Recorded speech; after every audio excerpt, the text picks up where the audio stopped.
Comedy Bronze will always love you, Thomas.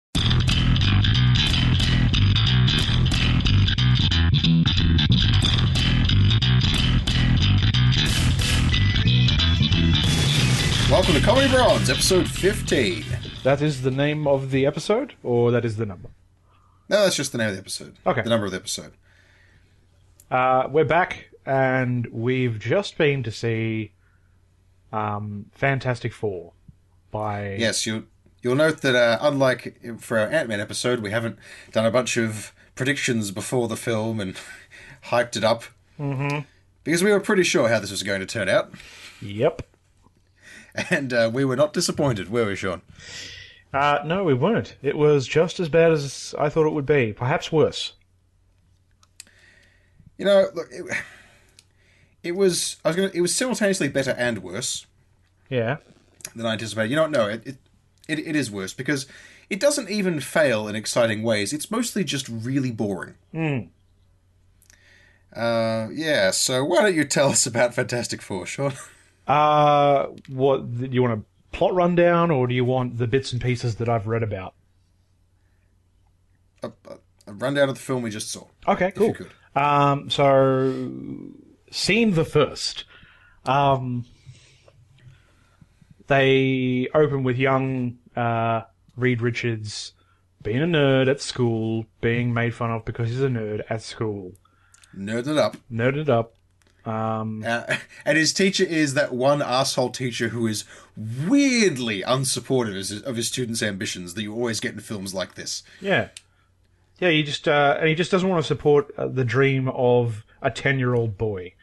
You'll never play basketball, young Shaquille O'Neal. I have no faith in you. You'll never teleport a horse's dong right up your butt.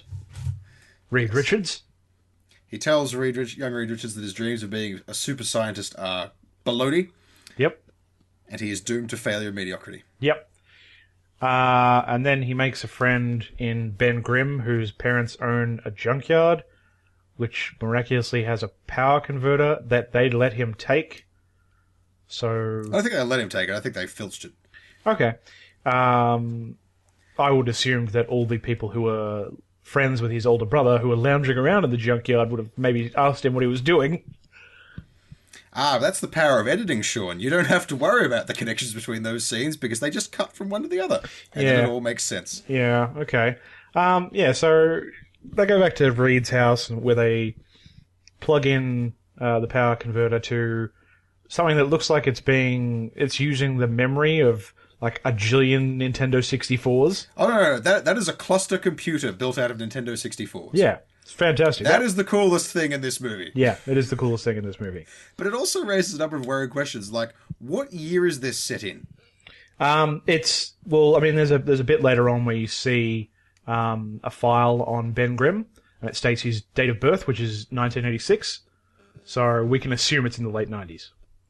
Right, so that was when the Nintendo 64 was a commercial product. Yep. So where the fuck did Richards get the money to buy like 100 of them? I assume he stole them, like the power converter. Man, young Reed Richards is a criminal. Yeah, he's a definite criminal. Yeah, so he transports a tiny toy car to a different universe, and he's like, woo! I'm gonna do this for the rest of my life! I don't know why he's Mario, but, and then crash cut to him at a science fair. Hang on, you skipped over something, which is that Reed is trying to build a teleporter. Yeah. And you in fact you jumped ahead in the plot. With Ben's help, he teleports a car, and a bunch of rocks come back. Yeah. And they assume that the car and the rocks exchanged position. Yes. And the car and the rocks came from somewhere else on Earth. Yeah. Tokugawa. This isn't Tokugawa. Yeah, equivalent exchange. Oh. This turns out not to be the case. It actually connects to another dimension. Yep. As is fortuitously explained to us in the next scene. Yeah. Cut to a science fair, like maybe 9 years later. He's supposed to be. I think it says 7. Okay, so he's supposed to be like year 12 sort of age. Yeah. Finishing high school. He's at a science fair. They've got a better working model of the teleporter. They steal some kid's model airplane, teleport that, And then when they try to teleport it back, they blow out the backboard of a basketball hoop. And the same unsupportive teacher is there, and he sees them teleport the plane away in front of him, and he was like, "This is bullshit, you're bullshit." Yeah, we're not here for magic. You're disqualified. This is supposed to be science, not magic tricks. I'm like, fuck off. Even if it was a magic trick, the light effects on the teleporter thing are like, nothing can simulate that. Yeah. Like, we can't make that practically in real life now. That's the magic of CGI. That technology alone is impressive. Yeah. Mr. fucking never impressed science teacher. Look, just because his dreams got crushed when he lost his hair doesn't mean he should take it out on children. He is bald and pathetic.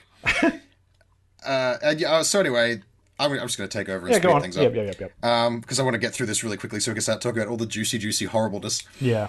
By sheer coincidence, Dr. Franklin Storm, father of Sue and Johnny Storm, is at the high school science fair. Just there, hanging out with his daughter. Just there. Ain't that some shit? Yeah, let's go to the local science fair and watch some shit.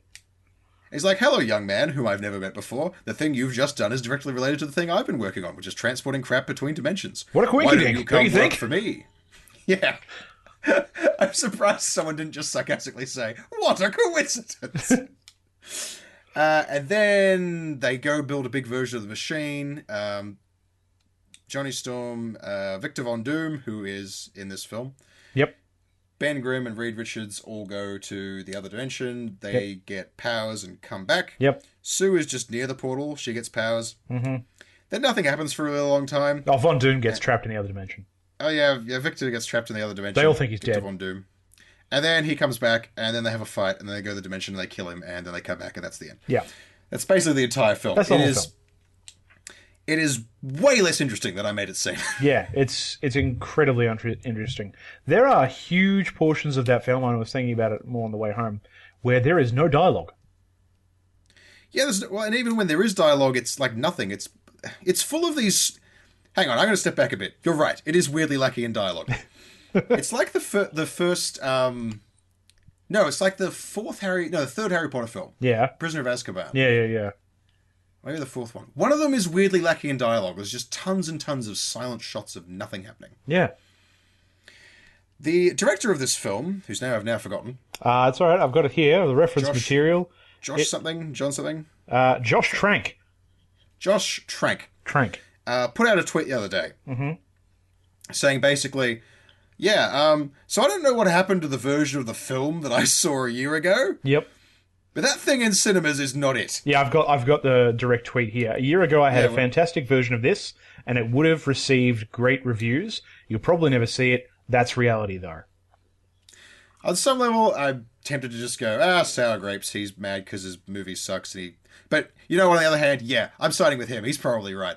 Well, apparently, he was a complete asshole to work with for this film. For this film in particular. There's a quote from...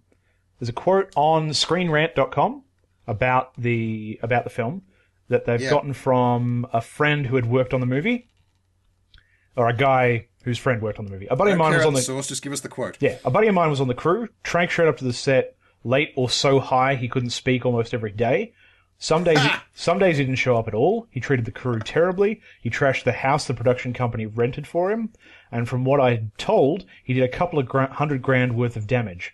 Trank did so much damage to the house that Fox CEO, Jim Giannopoulos, came to Baton Rouge and personally apologized to the owners. Wow. Well, he sounds like a horrible asshole. I feel way better ripping into his film. Yeah. So, I feel like there are probably several versions of this film in existence. The most obvious evidence of that is that there are a bunch of times when Reed Richards, who... I don't know whether the guy they got just forgot how to act, because I've seen him in Whiplash, and I was sure he was able to emote in that. Oh, no, he's able to act.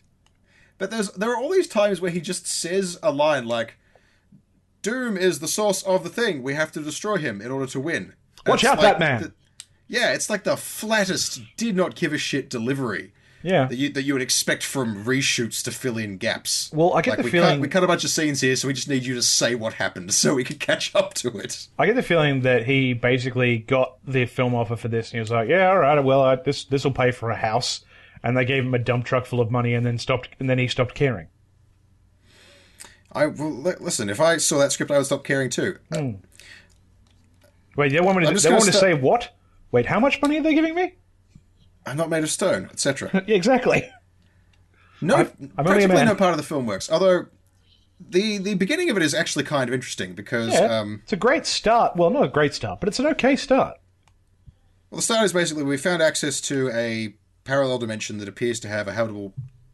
You still there, Sean? Yeah. Oh, sorry, I thought I heard the Skype hang up noise. Oh no. A parallel dimension that appears to have a planet with stuff on it. Yep. And we're gonna send an expedition over there. We're gonna bring stuff back, and this might be the solution to all of Earth's resource problems if we have an entire new planet to plummet. Yeah. That is a really, really fascinating hard sci-fi conceit. Oh yeah. The movie's not about that though. No. In fact, it almost immediately starts making no sense with its own premise. Mm-hmm. Like it took them years and years and years to build the machine that can send things to the other dimension and recover them. Yeah. Right? You need the activation. It needs to be activated both ways, both to send crap and receive it. And it takes a huge amount of energy, and there's a big light show when it does it. Yeah. Right? But they can send video feeds back from the other dimension. Yeah, I don't understand how they were doing that. Through some mechanism that is never explained. How are they doing that? Do they understand how videos work? I don't know, Sean. If this were an actual science fiction movie, there would be this really tense period of waiting when they send stuff, when they bring it back, where they'd have no idea what's happening. And they bring it back and review the tapes. Well, it's not just video, they communicate as well.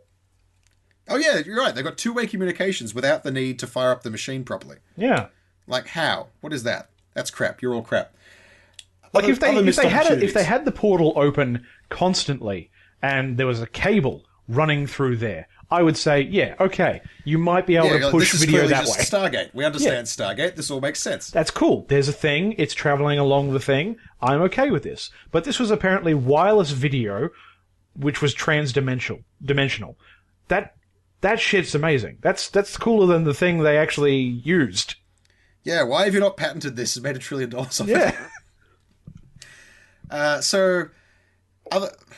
I'm just going to list things I thought would be in the film but that weren't in the film, and I can't imagine why they weren't in the film. Right.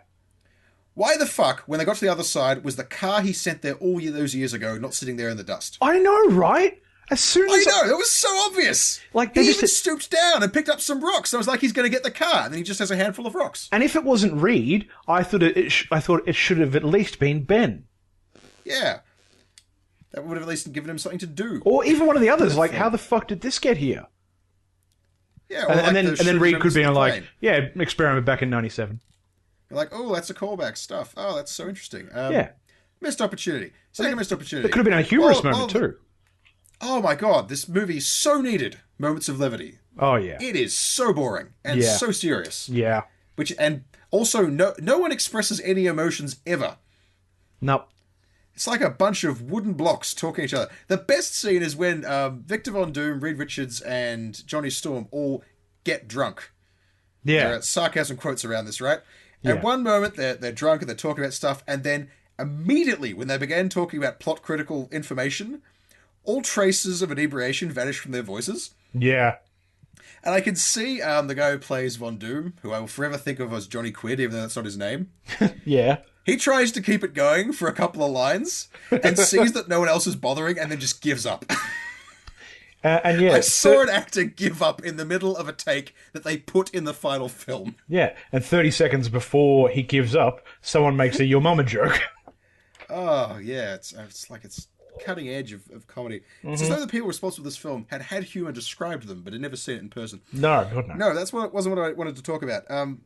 So Victor and Reed and Johnny and some other people are building the great big machine, and Sue's contribution is that she's building the environment suits, right? Yep, which sounds like an interesting job.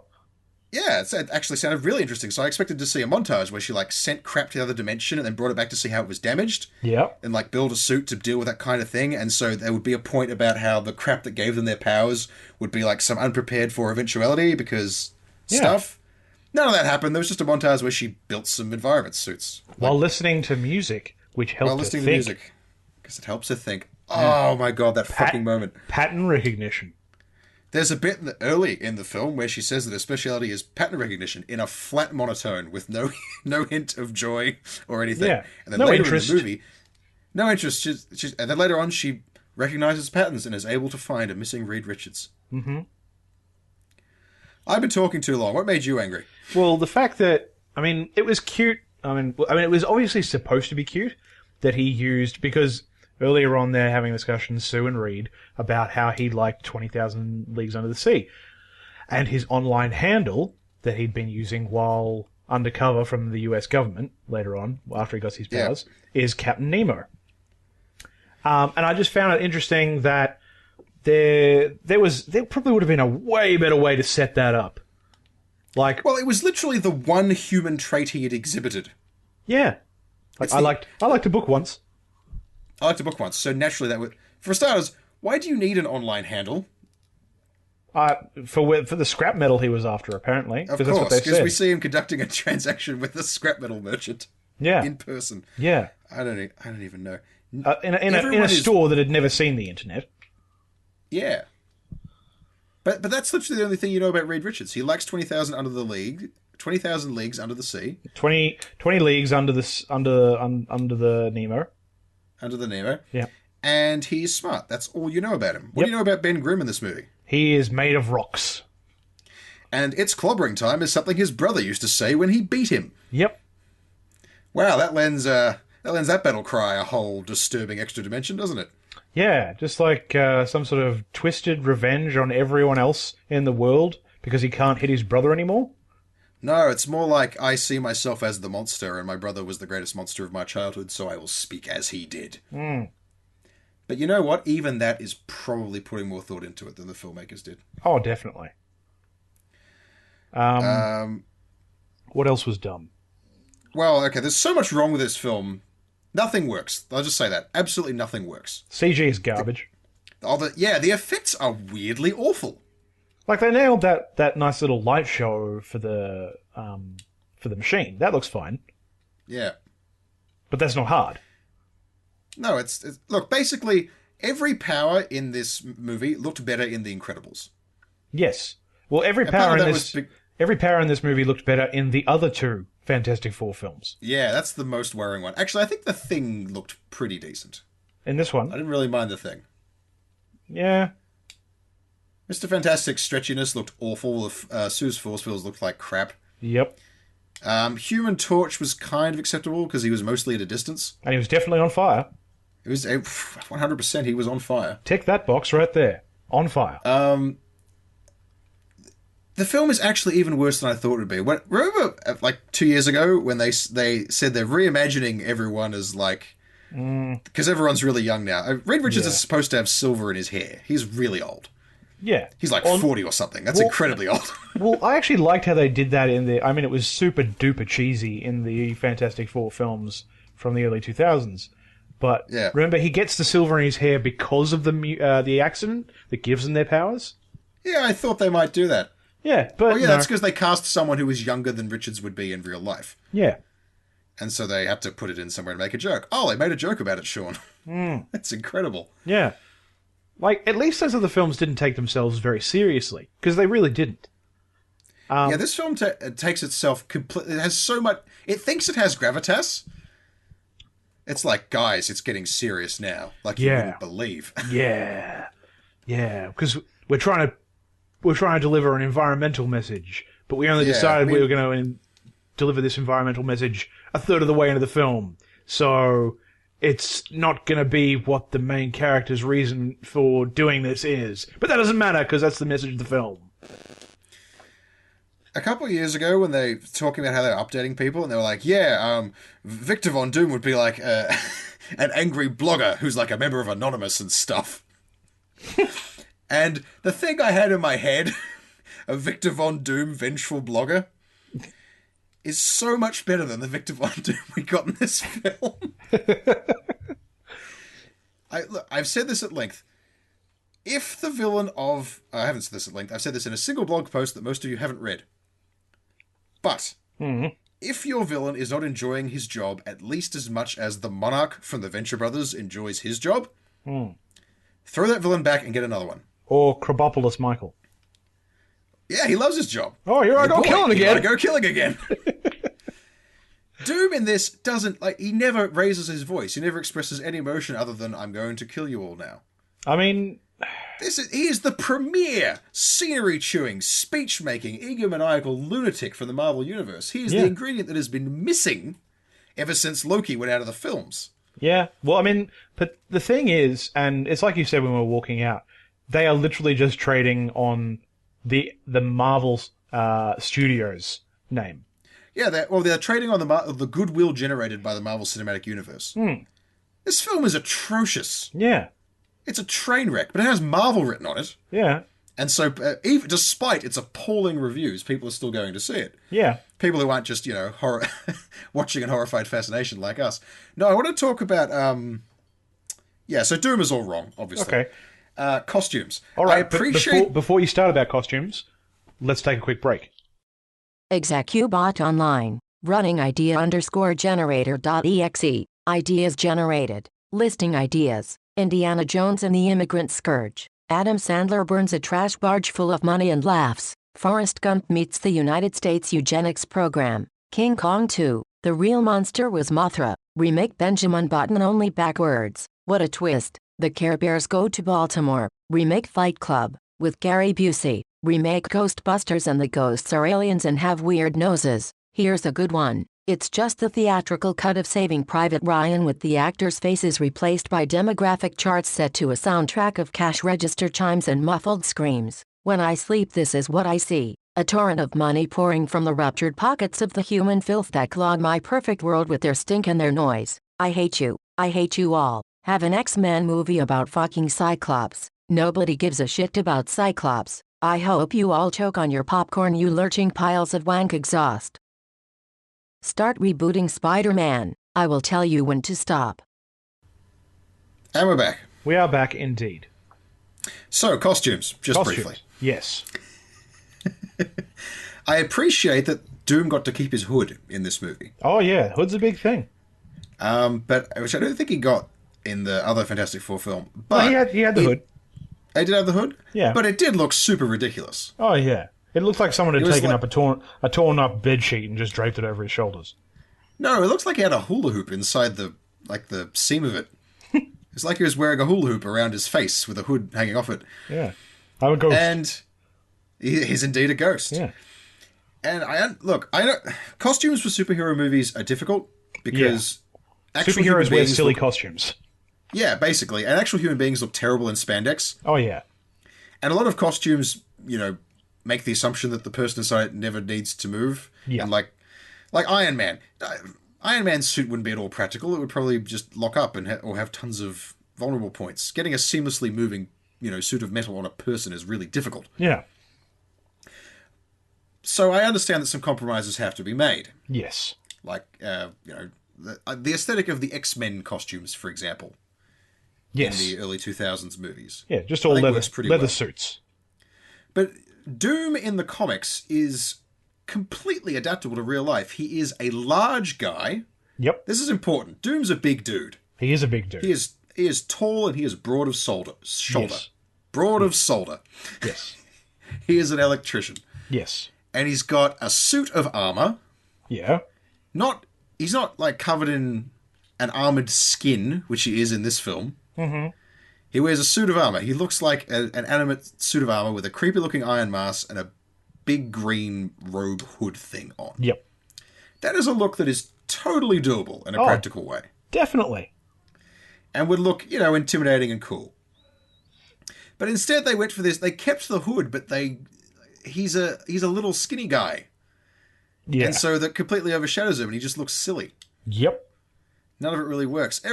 Everyone else's costumes are... Oh yeah, everyone's superpowers are a disability in this movie. Yeah. Because the previous status quo of Ben is sad because he's ugly and everyone else's powers are awesome Yep. wasn't acceptable. Now everyone has to be tragic and conflicted. Yeah. It's really fucking bad. Just so you know, Chris, I don't know whether or not you know this, it has a 9% on Rotten Tomatoes. I had heard that. Yeah. You want to know something else? What?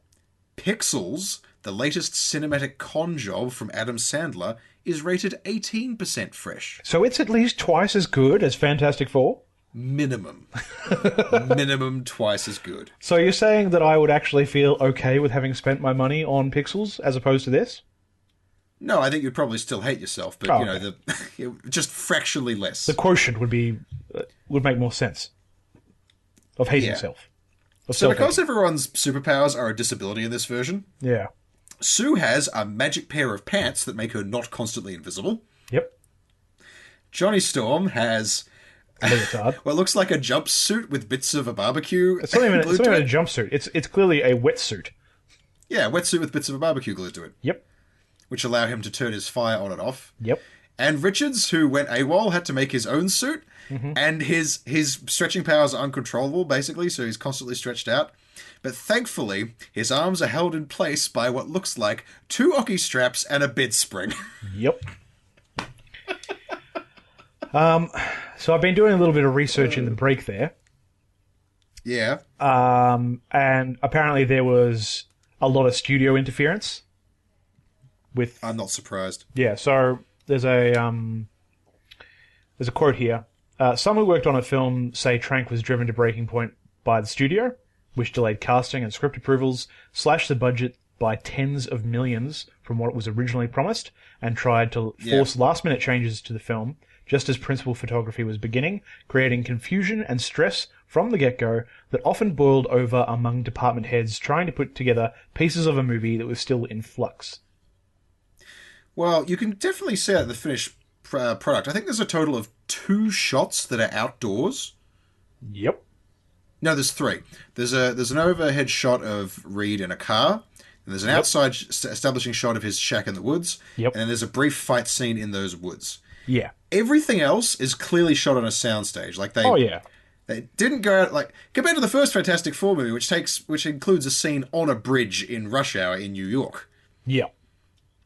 Right, which is, this shit heap isn't anywhere near that ambitious.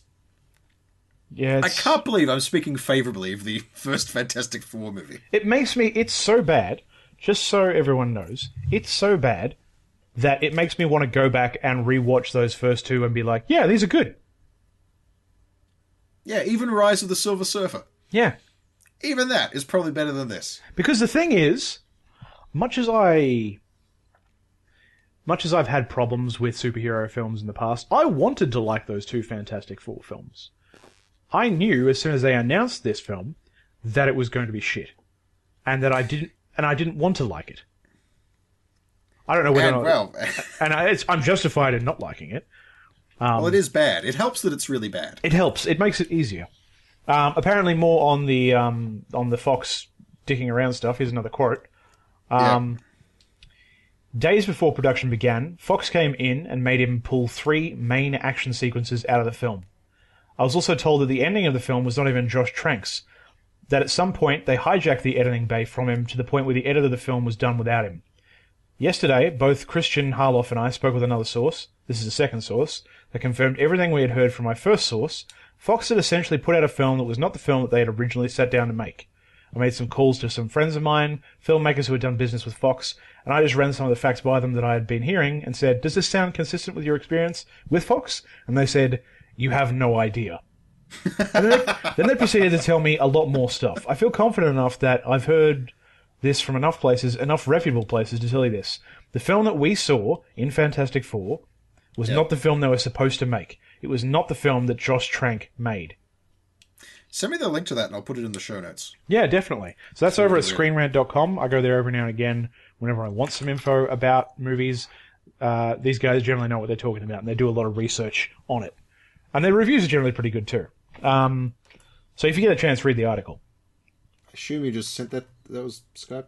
Right, yep. Cool. Yeah, I did. No, don't send it to this Skype. Send it to my other Skype. Because oh, right, yes. Your many Skype accounts. Okay, enough about that. So, look. Yeah, that all is completely consistent with what we saw. There are clearly huge chunks of film missing from this because there's no fucking story there. No. It's just a bunch of things happening one after the other with no through line at all. I did appreciate that they didn't shoehorn in a romantic subplot. I thought they were going to try. I really thought they were going to try. Sue and Richards are supposed to be married at the time of their accident. Yeah, well, no, but I thought they were supposed to. I thought they were going to do that, and I thought they were going to have, like, you know, the scene I'm thinking of, where Victor sees them talking, and I thought, like, oh, is this going to be the original thing that makes him hate Richards and want to kill him and destroy his and work. it almost happens and then it doesn't. And he's like, their entire disagreement, their entire argument, this film is so crap. Yeah. Victor is like, I don't think the way you're talking to Server there is very professional. Yeah. Like that, and that's it. That is the end of their interaction. You're supposed to be working. Oh, we're already done. I'm going to go have a nap. Bye. Enemies to last an age. One of the great rivalries of our time. Yeah. I don't think you're doing a very good job there, Reed. Oh, that's okay, Victor. I'm done. Okay, cool. Let's go look at the nice machine. And then they do. Yeah. You want to grab some pizza? The final battle, which is shit in every conceivable way, is so unmotivated because they have no reason to hate each other. In fact, spoilers, Doom only... If fucking Franklin Storm had just let Doom go back through the portal... Yeah. They would have had no reason to fight. Yeah, they would have had no reason to fight. No. He just wanted to chill out on the other plane by himself. Well, no, he did want to destroy the Earth. Oh, I guess, but but still, he couldn't have known that going in. Like, it would have made more sense if he'd been like, I just want to leave, and they were like, okay, fine, goodbye. Also, he had the ability to destroy people's heads with his mind. Yeah. Which he didn't bother to use when actually fighting the Fantastic Four. Oh, whenever someone's got the instant death power, they never use it on the superhero. But yeah, he was essentially essentially God in the other universe, right? Yeah, you'd think so. Doctor Doom from the comics would. He totally would. would. Use the best tool at his disposal. He's a cunning prick. Yeah, but yeah, so he's essentially a god in the other universe where he's got access to all that power. And over here, he still is. He's got no really definable power. Like, is it telekinesis? No, it's telekinesis. He has telekinesis. He has the best superpower, which is telekinesis. Okay. Yeah, so he, like, just blows people's heads up and stops bullets and rips walls down and... he's just generally a badass. Isn't Doom's normal power electricity? Like, lightning shit? That's the armor. Oh, right, yeah. Doctor Doom by himself doesn't have any powers. His deal is that he has both technology and magic. Oh, that's right. And he's also pretty clever. So he builds armor and devices and stuff. But no, just whatever. The absolutely final crowning insult of this, turn of a movie is at the very, very end. After they've retreated to their mountain, fortress, which totally makes sense. The Fantastic Four. A super team that previously had a building in Manhattan. I thought they were going to return to the Baxter Building, which is where they do all of their work from. Yeah, but you know what? I'll tell you exactly why they did it. They didn't have the budget for an external shot of a skyscraper in New York. They'd already used it once for that opening shot. Yeah. I'm sorry, 4 shots that are outdoors. So they had to CG in a bullshit thing in the mountains, right? Yep. And so they're sitting down and Rita's like, we should come up with a name for our group. Yeah. And everyone else is like, why don't we call ourselves something in the Blahs? And then he's like, and then someone sarcastically says, what a fantastic idea. And then Reed goes, wait, guys, I've got it. Yeah. And then it cuts to the fucking title card that says Fantastic Four. Yeah. Remember when Avengers Age of Ultron ended with Captain America almost but not quite saying Avengers Assemble and then they cut to the credits? Yeah. Remember how funny that was? It was pretty good. And how cute and how charming and how deserved. And also the thing that you actually wanted him to say too. Yeah. How fucking dare you talentless asswipes, presume to crib that joke. Yeah. After just subjecting us to 90 minutes of absolutely soulless, unenjoyable crap. Anyway, final thoughts. Don't see it. Don't see it. Just don't. Don't. Go rewatch the other two. You'll enjoy them. At least you'll be able to say, these are pretty cheesy and crap. But they won't actually make you mad. Yeah. That's the thing. Those two films didn't make me angry. This one did. The other two films I was just like, oh, come on, guys. I mean, yeah, that's funny. Haha. Yeah, Jessica Alba's nude in the street because her power isn't working properly. Ha ha ha ha. Yeah, that's great. Okay.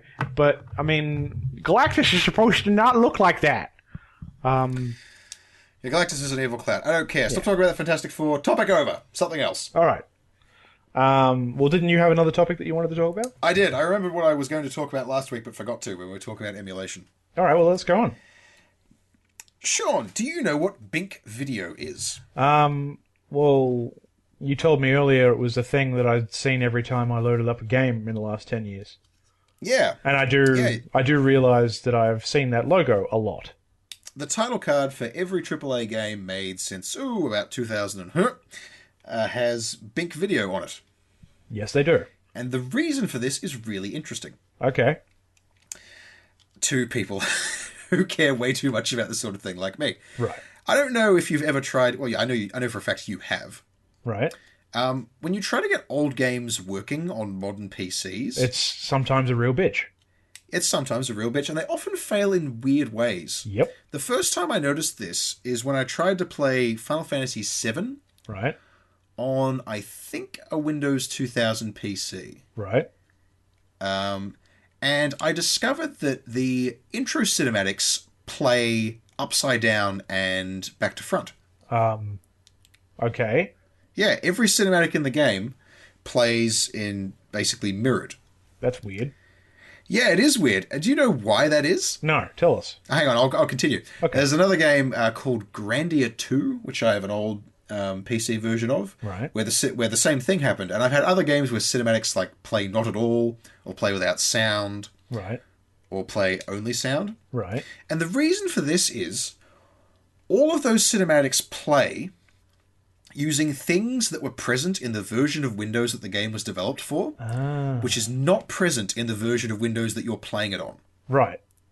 So a lot of them use like a windowless full-screen version of Windows Media Player. Right. To play their video. Yeah. And if the specific codecs that they use aren't there, then the cinematics can't play. Right.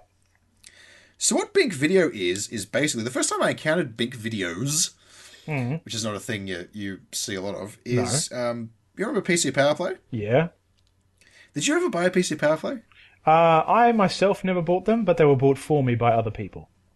Did you ever have a look at the cover discs? Yeah, a couple times. The cover CDs of PC Power Play were amazing. There was this lunatic whose name I've forgotten. Everyone who does something mildly interesting, whose name I can't remember, is a lunatic by default. Right. Who used to curate the contents of the discs. And there were usually a bunch of demos and crap of whatever was in the magazine that month. Yeah. But there were also things like penny arcade comics. Yep. And weird little freeware games that he got off the internet. Right. And a bunch of game trailers, obviously. This was before YouTube, before there was, streaming video all over the place. Yeah. So I used to get my game trailers from PC Power Play cover discs. Yeah. And a few of the game trailers came in a .exe format. Okay. And you run them, right. And it runs a program that plays a video. Right. And that was, and they had the splash screen for Bink Video. Okay. That was the first time I ever heard the word or saw what it was. So Bink is basically a codec package, right, that you can put in with a game, right, and provided you encode your cinematics using the same thing, right, and your program can play it natively. You don't need to worry about any Windows API bullshit in order to get it to play back. So what you're saying is Bink Video is VLC for video games. Yeah, pretty much. But it's VLC if VLC only played one file type, right. And every file of that type came with a copy of VLC. Okay. That's what Bink Video is. All right. Bink Video is made by a company called Rad Game Tools. Right. Have they developed any other Rad Game Tools? Yes, they've made a bunch. There's one called Granny, which is an animation pipeline. Right. And there's another one called Iggy, which I think is a user interface framework. Right. Basically what they do is they find things that there doesn't exist a good solution for, and then they make one. Huh. That's a good way to make money. They're apparently doing very well for themselves. But anyway, Bink Video. Bink Video. Yes. I'm done enthusing about Bink Video. You may present a topic. Okay. Well, I wasn't expecting that to go quite so quickly. Bother. Oh, I can talk about something else if you like. Yeah, okay. I'm not quite ready yet. At full 3 minutes? You're not quite ready yet. Not quite ready. Get percolating. Yeah. So, everyone should read Rat Queens. Oh, yeah. It's an amazing comic. Oh, yeah. I'll tell you why Rat Queens is great. Yeah. Remember when we reviewed Demon Knights? Yes. Rat Queens is what I thought Demon Knights would be. Yeah, and then really, really wasn't. And then really, really wasn't. Rat Queens is basically about an adventuring party who are, mercenaries for the sake of world consistency. Yep. Who consist of Violet, who is a rebellious dwarf who shaved off her beard in order to stick it to the man. Yep. There, I gotta get everyone's name right. There's Dee, who is an atheist cleric. Yep. Hannah, who is an anarchist mage who blows everyone up. Yeah. And Betty, who is a smidgen thief. Yes. Smidgen is their word for hobbit. Yeah. It is the best word for hobbit ever. It's pretty great. And they roll around blowing up monsters and doing quests and crap. Yeah. There is another mercenary band called the Four Daves, who are all called Dave. I don't know what more I could tell you. If you're not interested in this comic, fuck off. I mean, it's got gorgeous little, it's got gorgeous art. Has amazing art, great writing. Yeah.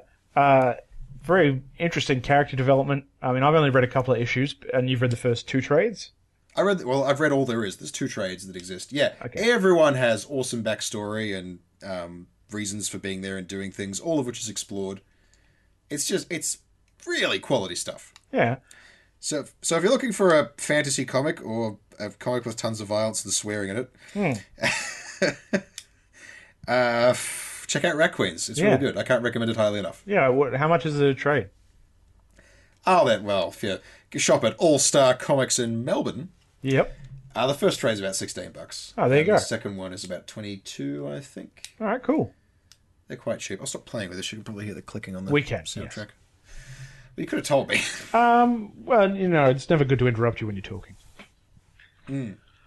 Anyway, well, I'm going to have a little bit more time to think, and then we'll get back onto it, all right? So, here's some messages. Have you ever wondered why your dad doesn't love you?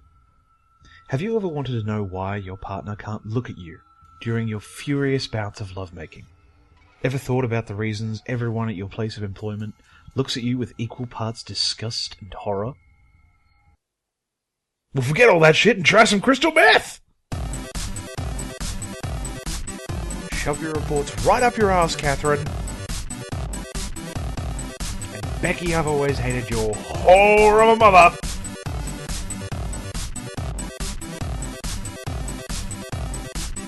We're back. What's the haps? What's the hap-haps? What's happening? What's that? What's happening? Happy clappers? All right, you're fired. Bring in a new Sean. This one is clearly defective. Hello.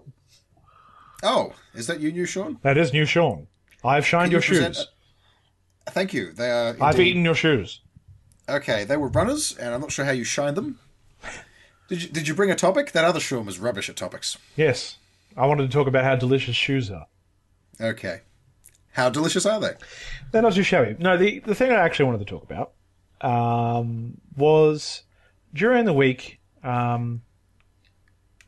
there was some gameplay released for a game that I was interested in when I saw the trailer for it last year at E3. It's called Scalebound. By some gameplay, do you mean a gameplay trailer? Yes. Yeah, what's the game? It's called Scalebound. It's an Xbox One exclusive. God damn it, Sean. Which annoys me. You are a dragon fetishist. I am a dragon fetishist, but that's what I wanted to talk about. Why? How much you want to fuck dragons? Yeah, definitely just want to get up in that lizardy cloaca. Okay, so without knowing anything about Scalebound, this is what I'm going to say. Right. Microsoft looked at the PS3 and they thought, what made the PS3 different to the Xbox 360? And the answer was they had a really terrible exclusive dragon game. Right. So we need to beat them this time around. We need to do the same. Are you talking about that? What was it called again? Lair. I'm talking about Lair. Okay. It's a PS3 exclusive and it's super bad. I wanted to talk about dragons, specifically dragons in video games, but just generally dragons in fiction. All right, let's talk about dragons. You sound incredibly enthused, Chris. Oh, well, no, it's fine. If you want to talk about dragons, I'll talk about dragons. Yeah, you're damn right we're talking about dragons. Have you ever read the Shadowrun books? No, I haven't.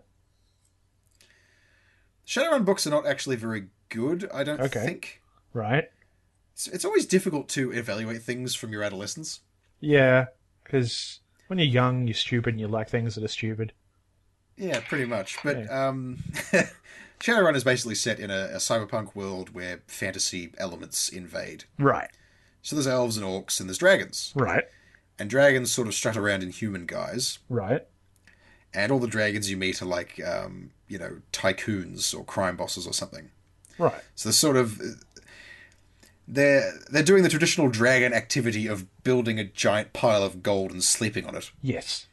But they're doing it sort of in a sort of recognizably modern human society, which I thought was a neat interpretation of the creatures. That is an interesting way to do it. Yeah.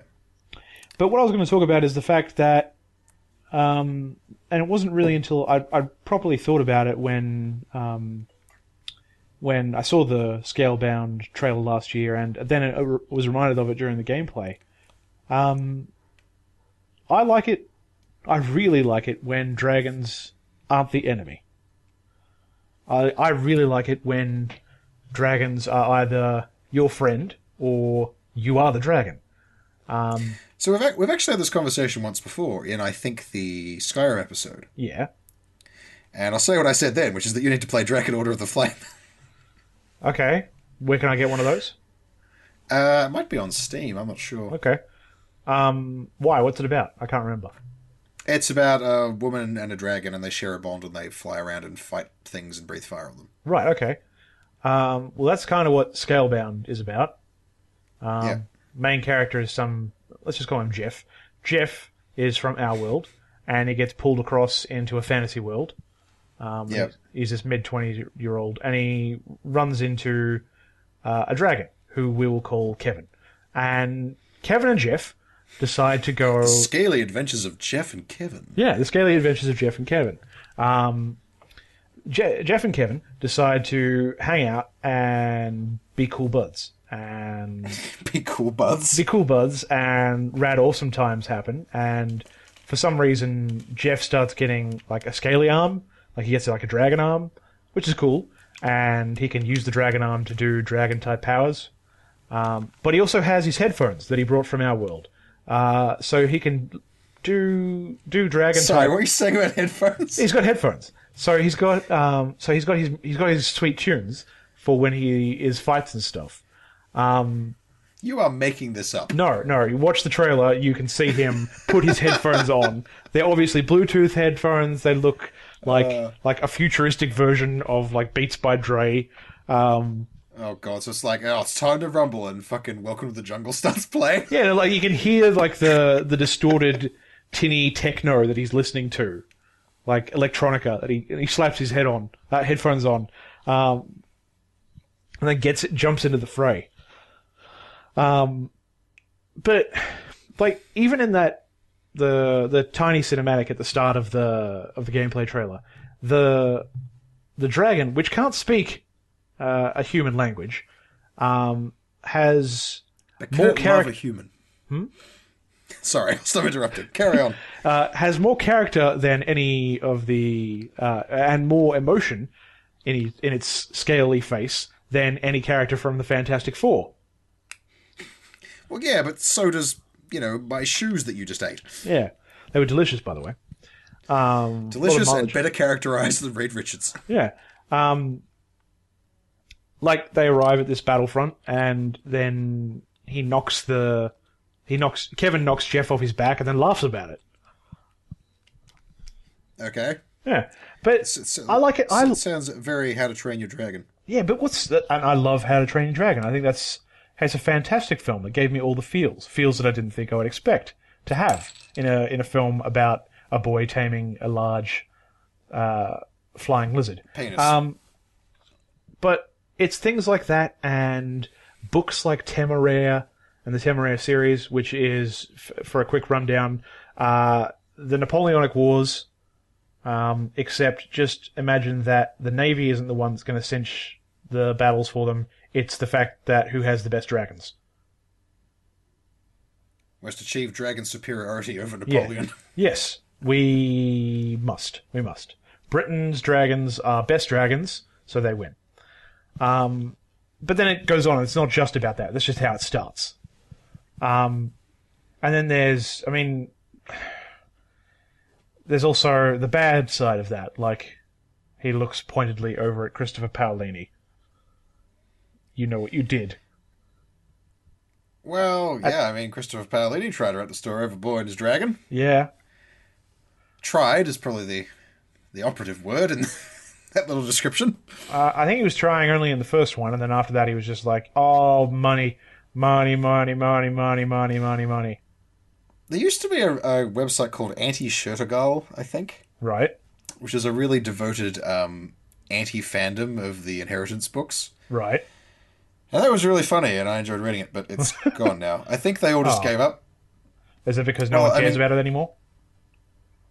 Probably. I'll tell you what, one of the few times I've experienced genuine anger when looking at a book's blurb was when I got a copy of one of the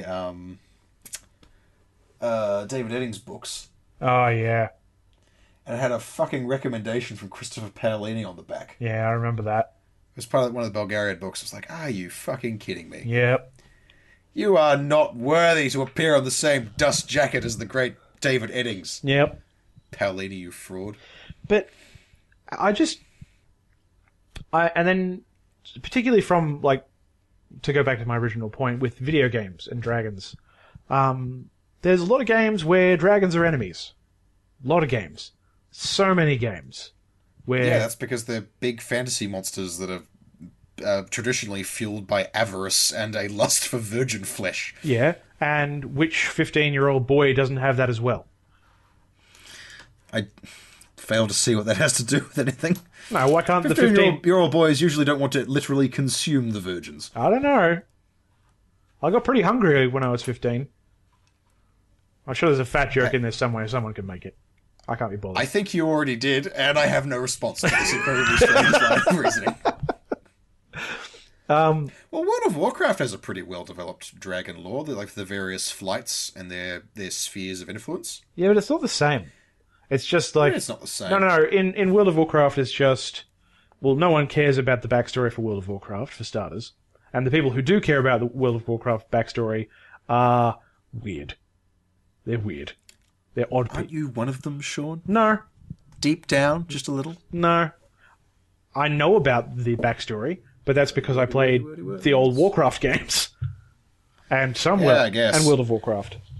I only know what I've played. The rest of it... Well, hang on. Fuck that. Stop talking about WoW as general. Do you think that dragons in WoW are well done or not? No, I don't. Why not? What's wrong with them? Well, for starters, you don't actually play with them. You fly around on a mount that doesn't do anything. Yeah, that's because you do. There's you do quests for a few of the dragon flights. Yeah, okay. Of the hundreds, you hang out with Alex Strasser and Chromie. Of the hundreds, Chromie, Sean? Yes, I remember Chromie. Of the hundreds and hundreds of hours that you would sink into WoW, how many of those would you say you'd spend being a dragon or getting to hang out with a dragon in a way that was interesting and not just... Well, you don't get to be a dragon roughly any % of the time. Yep. There's probably a polymorph potion or something that turns you into a dragon at some point. Okay. You get to hang out with some dragons, but they're mostly sort of aloof from human affairs and don't really give a shit about you. Yeah, that's not interesting to me. I guess the designers of WoW weren't just, frantically rubbing one out to scaly porn. I don't rub one out to scaly porn either. Scaly is like a furry, but for lizards. Right. You mean macro-pedophiles?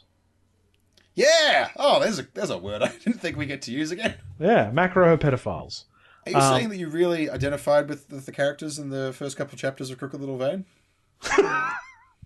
No, I did not. Yes, it is right to crank it to Godzilla. Oh, yeah. Slap some wings on that guy and I'm in Nirvana. Not the band. There are actually a bunch of games, I think, that are based around dragons, but you don't seem to have bothered to seek them out and play them. No, I've looked. They're almost all about fighting dragons. Well, yeah, because if you're playing as a dragon or with a dragon, right? Right. What the fuck else are you gonna fight? Humans? Well, that's a challenging goddamn quest. Other giant monsters? Alright, Jim the dragon, fly us over the gates and we'll steal the thing. No, well done, let's go home for pikelets. No, it's Jeff the dragon. Oh, whatever. And who eats pikelets. You need to have adversaries of, the same stature. Otherwise, yeah, and they've done that in Scalebound. In that gameplay trailer, it's you and the dragon versus a bunch of humans in armor, and then you and the dragon versus a giant fucking praying mantis. That's pretty cool. Has something of the kaiju battle appeal to it. It's very kaiju battle-y.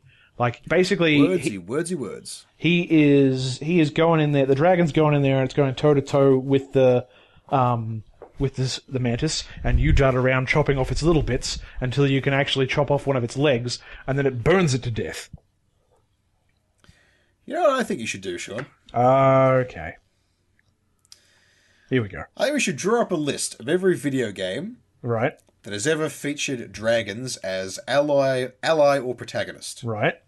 That could take a You while. should play them all in order of release. Okay, that's going to take and a long review while. them. That's going to take a long while. Well, you insist there aren't that many of them, so probably no. It won't take a long while. All right. I mean, off the top of my head, there'll be the licensed How to Train Your Dragon games. Dragon Order of the Flame, Lair. So that's possibly 5 games. What do you mean possibly 5 games? Well, there's probably more than one How to Train Your Dragon game. Yeah, probably. They won't be that long, I don't think. There's like 4 or 5 of those tops. There's probably some other ones. You see whether you can find your perfect dragon game. Well, that's the thing. I think I may have found it because the guy who created Scalebound likes dragons like I do. And he wants to see them in fiction in an interesting and a bit newer way rather than look over there at the guy who's, he's a dragon, he's got all the money and he's taken some guy's daughter and let's go fight him and steal his soul and whatever. And, we can speak his language! Reluctant Dragon? Huh? Have you read The Reluctant Dragon? The Reluctant Dragon? No, what's that about? Yeah, it's a book about a dragon who doesn't want to eat people. Oh, that sounds awesome. Yeah. Is it anything like The Last Unicorn? At this point, Chris, editor Chris, I want you to undercut what I'm saying with Danny Sexbang's Last Unicorn cover. Yeah, not doing it. Oh, come on. Have you seen The Last Unicorn?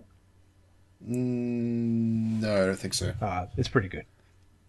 Right. There's no dragons in it, though. Not that I can remember. There's a big fuck-off bull. Do you just mentally rank everything on whether it has dragons in it? Fantastic Four, 0 dragons. Like, you didn't even care that the film sucked. As soon as you realised there wasn't a dragon in it, you just stopped watching. Oh, yeah, definitely. I was like, well, maybe I can give it points for, like, half dragon, because, like, Ben's rock form looks a little bit like scales, and then I bet if Johnny Storm, like, stood inside his mouth, it'd look like he was breathing fire. So that might be a dragon.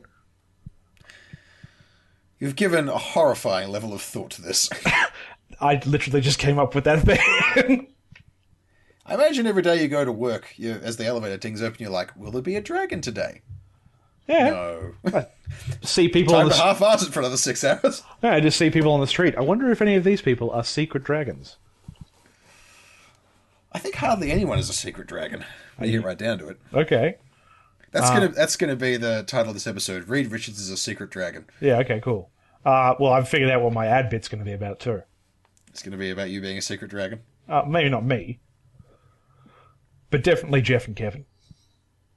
It's funny you bring this up. I found a picture on DeviantArt of Spyro the Dragon in a dress yesterday. God. Well, how are you on DeviantArt? Good question. Do you know DeviantArt owns all the art that people put up there? Do they? Yeah. I don't think that's true. No, that's the thing. If you, it's No, part I don't of. think they own it. I think they grab a whole bunch of rights. Yeah, that's part of Upload the agreement when you sign up. EULA. Yeah, if you put up any original pieces of art, you can't sell them, and if they want to, they can. But you can sell things through DeviantArt. You can sell prints of your work and stuff. You can sell digital downloads of your work through DeviantArt. Okay, well, they can do it too, and they'll make money off it. I don't think that's true. All right, look it up. I can't be bothered. Okay. I'm just going to declare that you're wrong and then not actually go read the DeviantArt EULA. Okay, well, until you can prove me otherwise, I'm right. Pretty sure that whether or not you're right is unrelated to whether or not I can prove you're wrong. Okay, so Spyro and Address. Yeah, Spyro and Address. That's an interesting philosophical question. Does correctness exist independent of verification? A lot of religions would tell you that. Anyway, I'll send you a picture of Spyro and Address because, it seems like the kind of thing you'd enjoy. Stick the link in the show notes. For Oh, people. absolutely. Did you read this week's blog post, by the way? No, I didn't get a chance. You should. It's got a great joke in the final paragraph that I think you'll enjoy. Okay. One further question that I want to ask before we wrap up for the day. Oh, sure. A couple of weeks ago, you promised the people out there a little something extra. Where's the little something extra, Chris? The little something extra was uploaded on Friday, Sean. Was it? Yeah. Okay. It's the thing at the top of our Libsyn page. Did you want to talk a little bit about it? Yeah, I guess we could. Yeah, just for a minute or two. Ow. Doorbell. Right. Steerage, as I've decided to call this, is an idea for a series of radio dramas, sort of, that I came up with. Right. And it's set in a world where people sail a strange ocean that is made out of basically really sticky glass instead of water. Mm-hmm. And their engines are powered by secrets. Yes. That's it. That's the premise. That's the premise. And the prologue-y thing that I put up is basically just a short, sharp stab at telling a bit of a story and that kind of premise. It's honestly barely a story. Like, two things happen. Yeah, we establish some characters in the setting and not much else. Will we be doing more of it for people? I think so. It was more of a test to see whether I could actually assemble something like that with my, limited sound editing skills. And I'm sure it sounds pretty rough. Not least because, look, there's a lot of issues with it. Not least, I need to get you to record with a good microphone. Yeah, that does need that. In a good environment. Yeah. That aside, I had some issues with audio balancing and stuff. Not making excuses, just explaining. No, it's just. I'm not all that good at this, but it's a process. It's a process. It's something I'd like to do, and I've wanted to do for a very long time. I'm a huge fan of Welcome to Night Vale and the Thrilling Adventure Hour podcasts, which are basically radio dramas. Yeah.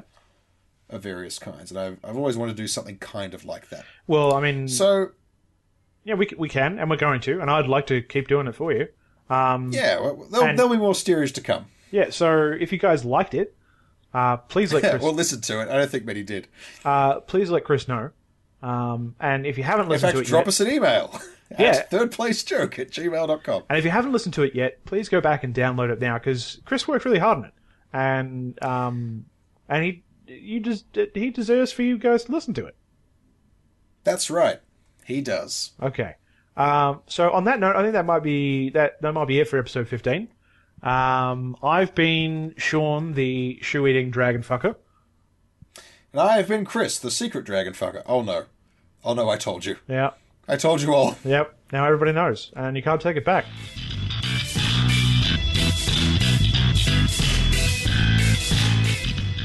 Hey everyone, thanks for listening. I hope you enjoyed that episode of Comedy Bronze. But if you were offended by Sean's flagrant racism, or if you just have a question you want to ask us, why don't you send an email to thirdplacejoke@gmail.com. That's kind of a crap way to end. Stay frasty.